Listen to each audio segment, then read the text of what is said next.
Yo creo que este proceso constituyente, lamentablemente, yo comparto cosas que dice Gabriel en una de las columnas que está seleccionada en el texto, nos generó al comienzo ciertas esperanzas, algunos más escépticos, otros más optimistas, pero yo fui de los que voté a prueba con poco optimismo y con poca confianza, por una razón muy simple, porque dije, bueno, si fuimos capaces de construir un acuerdo desde la UDI hasta Gabriel Boric, si Pablo Longueira está votando a prueba, si Joaquín Lavín, si los candidatos presidenciales de la centro-derecha, los 4 candidatos presidenciales de la derecha, de la centro-derecha votaron a prueba, bueno, es mejor darle una oportunidad a este proceso que no dársela.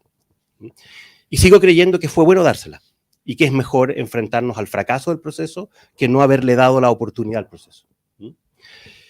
Pero las aprensiones que yo tenía, y que creo que muchas de ellas están muy bien expresadas también en las columnas que selecciona Gabriel en este texto, terminaron al final, lamentablemente, lo digo sinceramente, por prevalecer. Es decir, aquí hay un sector que lo que ha demostrado, que lo que ha confirmado a mi juicio en este proceso constituyente, es que no concibe que hay una parte muy importante de la sociedad chilena que tiene legítimas diferencias, una visión distinta de lo que quiere, y que tiene el derecho a expresarse en democracia, y que sobre todo, fundamentalmente, tiene el derecho a gobernar cuando gana elecciones con mayoría absoluta, como lo establecen nuestras reglas del juego. Y por lo tanto, lo que a mi juicio se empezó a poner en evidencia desde el 2010 y con mucha brutalidad y violencia a partir del estallido social, es que hay un sector que simplemente no concibe esa posibilidad.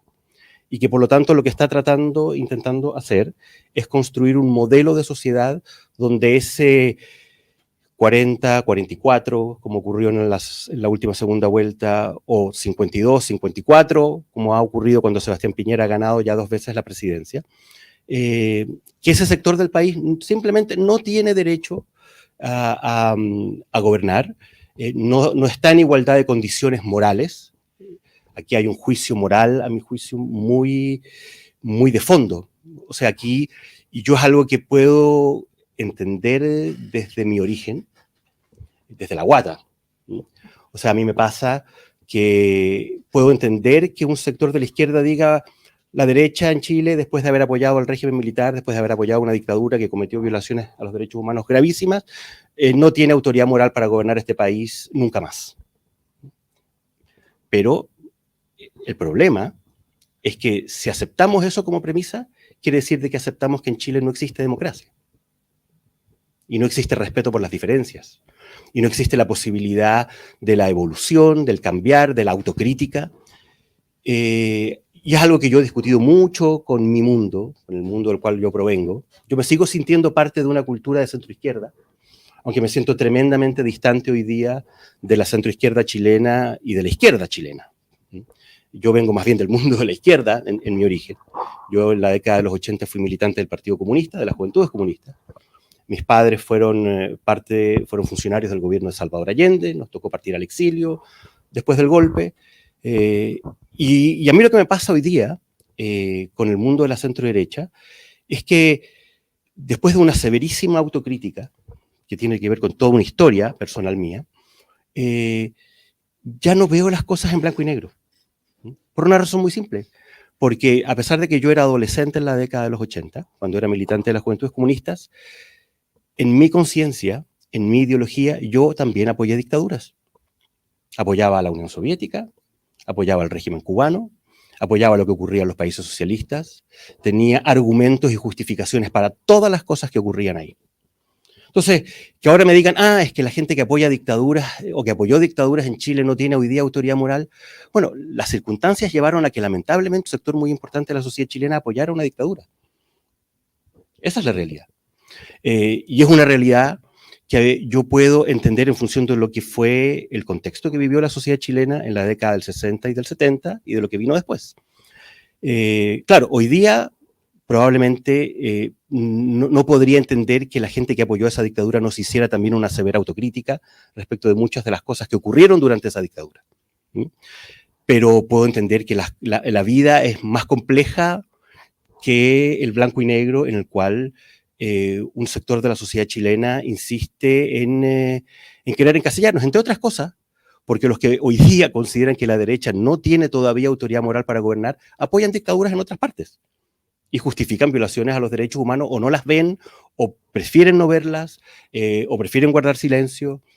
O sea, lo que le acaba de ocurrir a Michelle Bachelet en China es un muy buen ejemplo del problema que tiene la izquierda con las violaciones a los derechos humanos en determinados regímenes.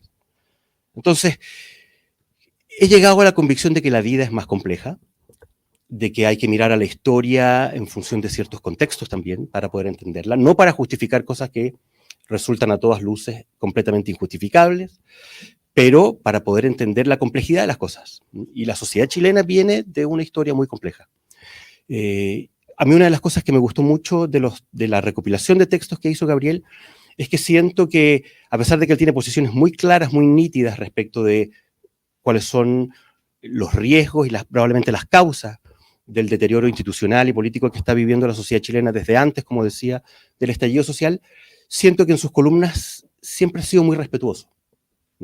Nunca ha caído en la descalificación, en los epítetos, en la desvalorización de las opiniones ajenas, y siento que ese es un esfuerzo que hoy día nos es absolutamente imprescindible para recomponer, o más bien para ver si algún día logramos resolver el problema que arrastra a la sociedad chilena desde hace ya muchas décadas y que volvió a quedar en evidencia cuando finalmente la derecha ganó una elección en democracia y que se reafirmó lamentablemente a partir del estallido social.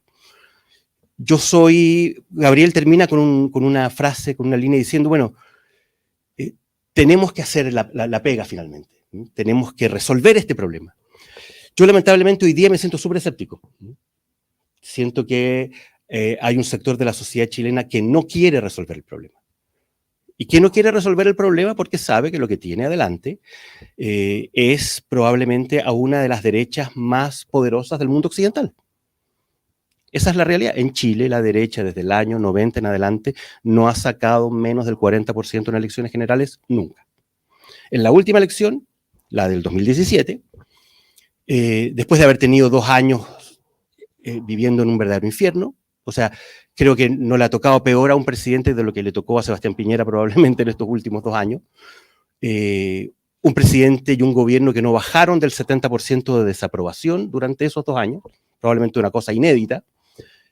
Bueno, resulta que al final, en la elección parlamentaria del 2017, la última, con Piñera todavía en el gobierno, la derecha logró el 50% del Senado, logró el 44% de la Cámara de Diputados, los 2 candidatos de la derecha, Kast y Sichel, sumaron más del 40% en primera vuelta, y en segunda vuelta no era nada fácil que un candidato como José Antonio, con el perfil de José Antonio Kast, sacara un resultado como el que sacó, un 44%.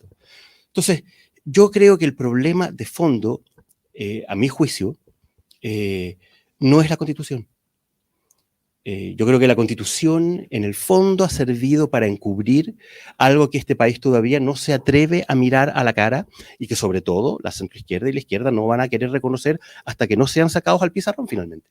Y es de que están tratando de construir una institucionalidad, un Estado de Derecho, un sistema político, una sociedad ahora plurinacional, con la finalidad de que esa mitad que vota por la derecha no tenga opciones de volver a gobernar Chile nunca más. Entonces, mientras eso no se asuma, mientras eso no se reconozca, mientras eso no se saque al pizarrón, no vamos a poder ponernos de acuerdo. ¿Qué es lo que siento que va, dónde es donde veo el mayor riesgo probablemente de lo que estamos viviendo hoy día? Bueno, si gana el apruebo, vamos a entrar en una dinámica sin retorno, en una dinámica que a mi juicio nos va a llevar a tener lo voy a decir livianamente, a tener un sistema político cada vez más parecido al peruano y a tener una economía cada vez más parecida a la argentina. La diferencia es que los argentinos se demoraron 70 años en llegar a donde están, nosotros nos vamos a demorar 10 o 15 máximo, con suerte. Y si gana el rechazo, vamos a entrar de nuevo en una dinámica de confrontaciones y de desacuerdo donde nos va a costar mucho de nuevo encontrar una instancia, generar una instancia para poder resolver los desacuerdos. Pero poniéndonos en el escenario optimista, poniéndonos en el escenario de que en lo que le queda a Gabriel Boric de gobierno, 3 años y medio, lográramos encontrar una constitución, lográramos generar finalmente una constitución de consensos respecto de cosas básicas al menos, ¿cuál va a ser para mí en lo personal la prueba de fuego de esa constitución y de esa institucionalidad nueva? Va a ocurrir cuando se vuelva a producir en Chile la alternancia en el poder.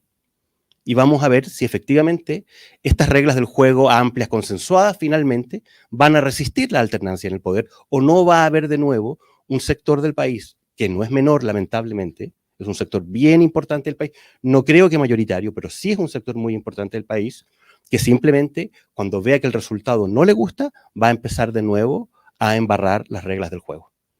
Entonces, creo que este problema, mientras no lo asumamos definitivamente, mientras no lo miremos a la cara, mientras no saquemos al pizarrón a los que hay que sacar al pizarrón, mientras no estemos en condiciones de generar un acuerdo respecto de lo más básico que tiene una democracia. En la democracia el mérito no está en ganar, el mérito está en saber perder y en cómo se comporta uno cuando está en la oposición. Ser moderado, como es hoy día Gabriel Boric, en estos últimos 3 meses no tiene ninguna gracia. Condenar la violencia hoy día, como lo hace Isquiasichis o como lo hace Camila Vallejos, no tiene ninguna gracia. Para mí la prueba de fuego fue lo que hicieron cuando eran oposición. Cuando validaron la violencia, cuando justificaron la destrucción del orden público, cuando justificaron que el Estado de Derecho fuera literalmente arrasado en Chile y cuando intentaron derrocar a un presidente que podrá gustarme o no gustarme, podré sentirme partidario o opositor, pero fue el presidente de Chile que ganó las elecciones con mayoría absoluta.